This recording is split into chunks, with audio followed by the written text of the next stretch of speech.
Hey everybody, welcome back to Jimmy Does Coasters. July has been a crazy month for coaster news and there's a lot to dive into, so let's get started.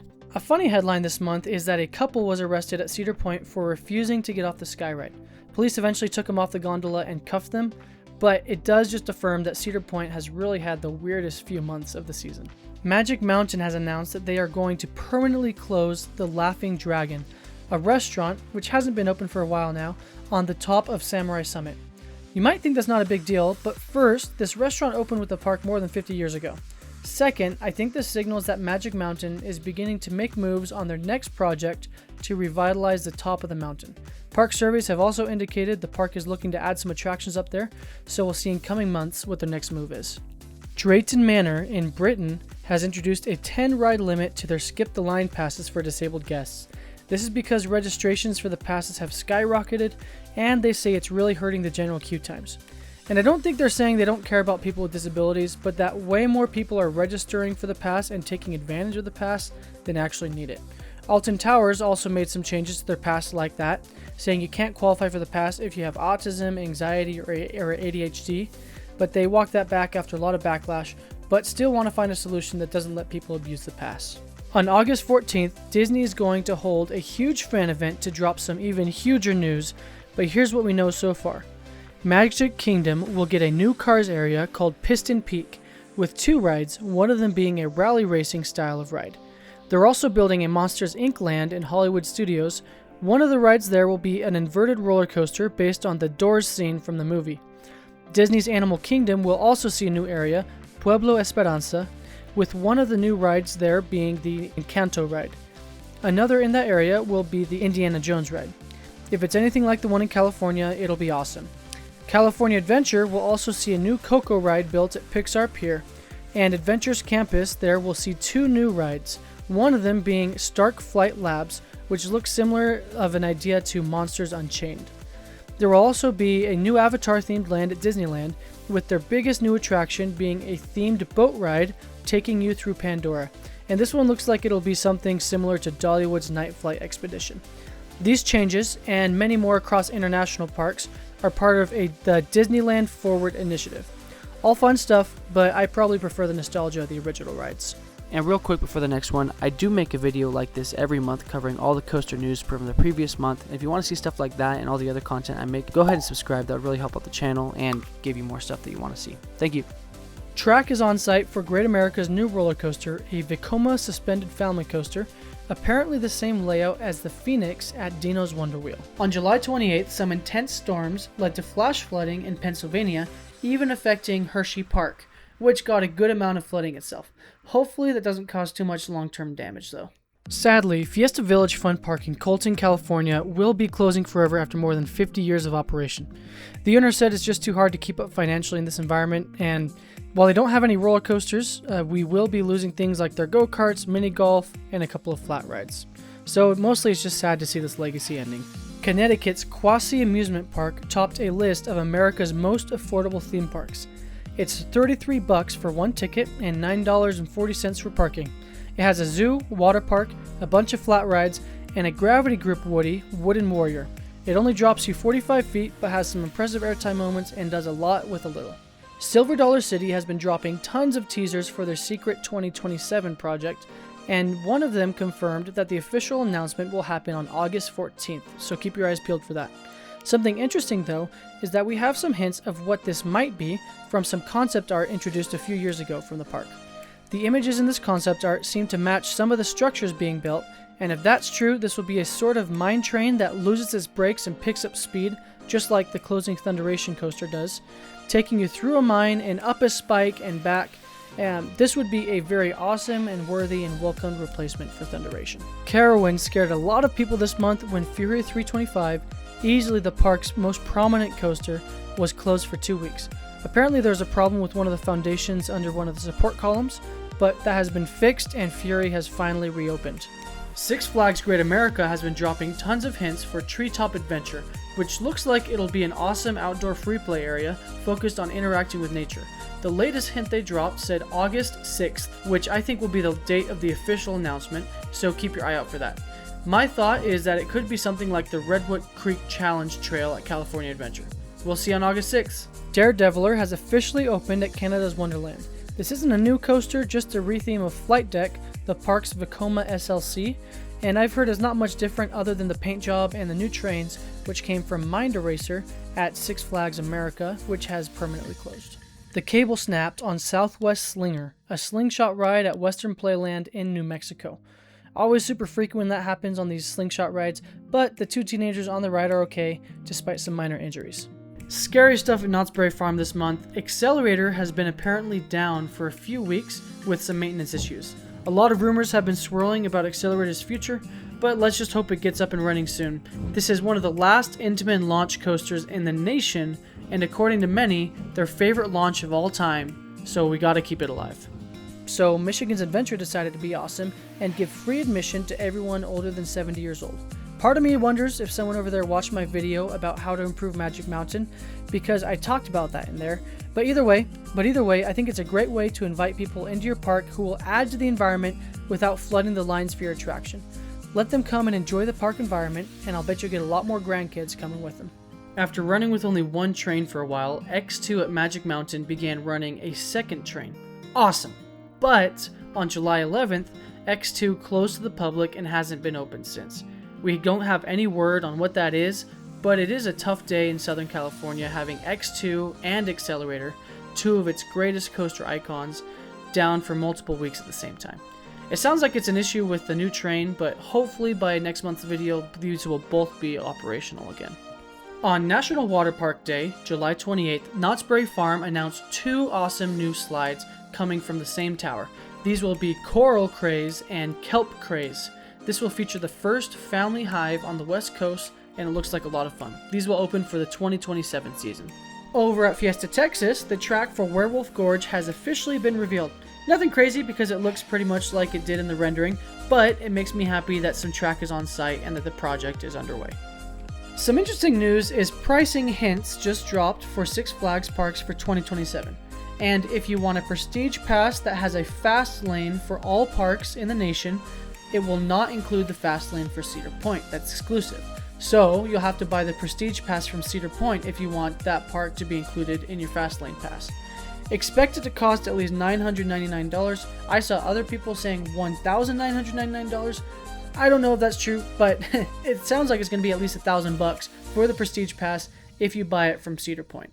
Montezooma Forbidden Fortress at Knott's Berry Farm, though set to open this month for pass holder preview, has been sort of delayed. While it hasn't opened yet, it has been running full tests and even has run some trains full of riders.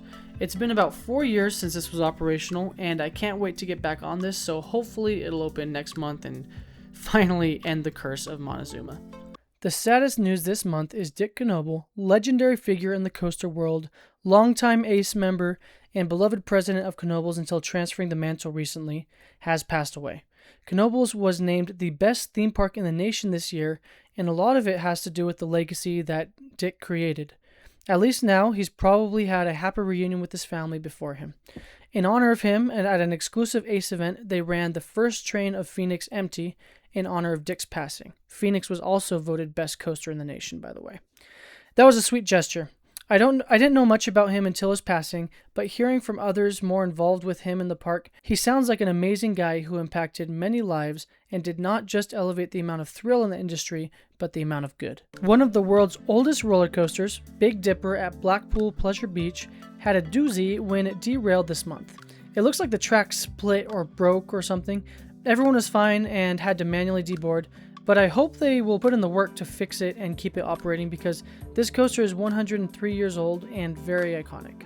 Serpent's Curse, the new for 2027 Mack coaster at Paultons Park in the UK, has been flying through its construction. The track laying is almost complete and this looks like it'll be an awesome water coaster.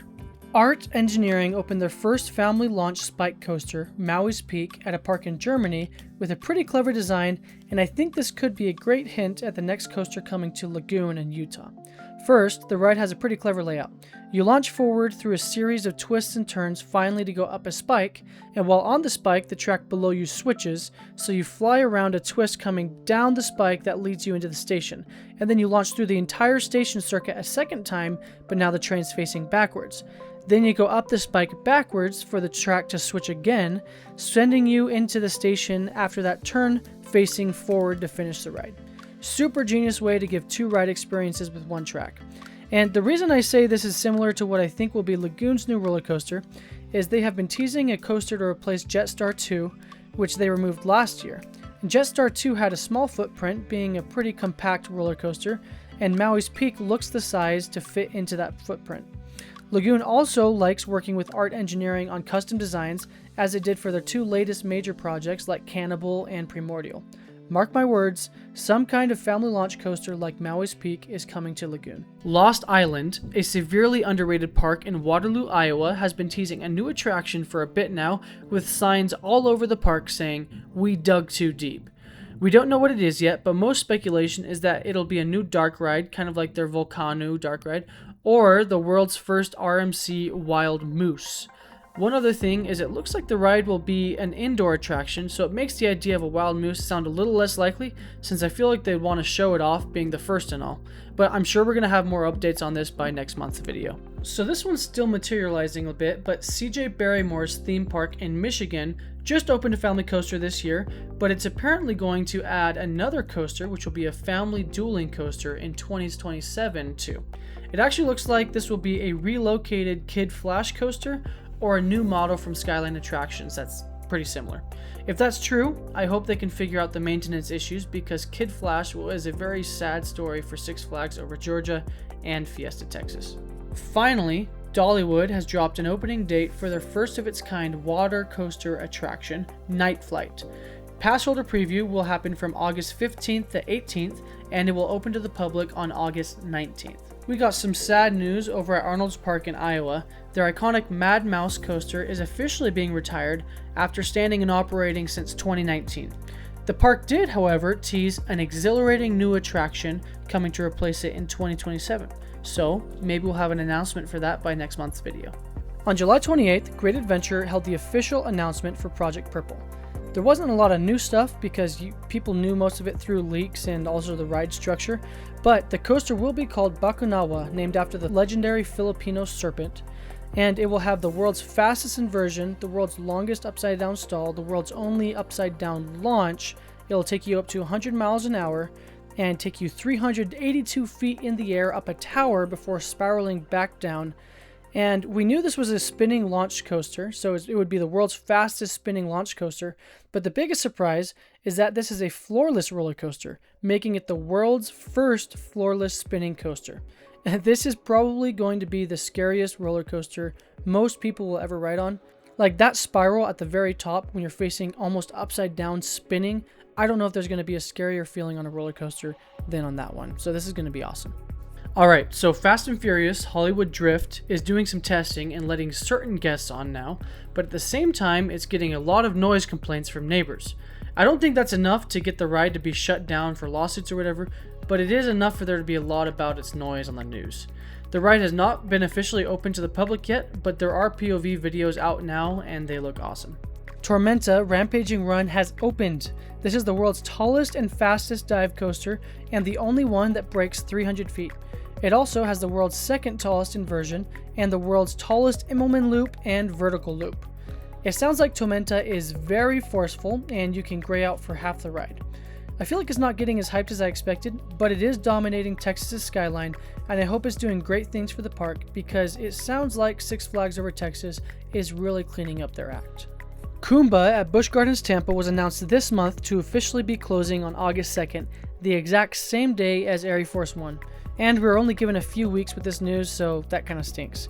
Kumba was a classic B&M floorless coaster that's been in the park for more than 30 years. Something that has me intrigued, though, is the park simultaneously teased a new coaster called Kumba's Revenge, which will be an extension of an existing coaster, is what they said. I have no idea what that could be, but my guess is that they're going to use the chain lift of Kumba to convert it into a B&M Giga. That way you still kind of have its legacy tied up there. And I'm guessing you'll hear more about this in next month's video. ArieForce 1 was also announced to close on August 2nd, so a super tragic day for the coaster world.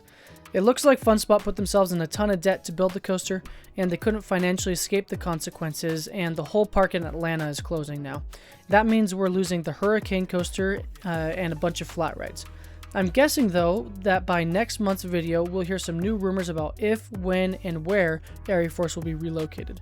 Right now it sounds like a bunch of companies and parks have already been bidding on it, so I think some details will emerge soon. And actually, one super juicy development since I recorded that bit is James Harhey, CEO of Enchanted Parks, which just acquired a bunch of Six Flags parks, was seen riding ArieForce 1 and chatting with the FunSpot owner and the designer of the roller coaster from RMC. It's not anything official, but it's definitely got a lot of people talking on the internet, obviously. And I already told you in my ArieForce Relocation video that Enchanted Parks would probably pick it up to make a splash. So there might be some exciting things coming out soon about ArieForce 1's future. We'll see. And that's all the news from July, other than one thing that I did hear exclusively from a ride attendant at Glenwood Caverns, that Glenwood Caverns has secretly been sold to a secret buyer, and we'll find out more about that next month, so stay tuned. But anyway, that's all of our headlines for this month of July. Been a crazy month, sad stuff and happy stuff. If I missed anything, let me know in the comments, and also let me know what you're most excited for the month of August. And that's a wrap on this video.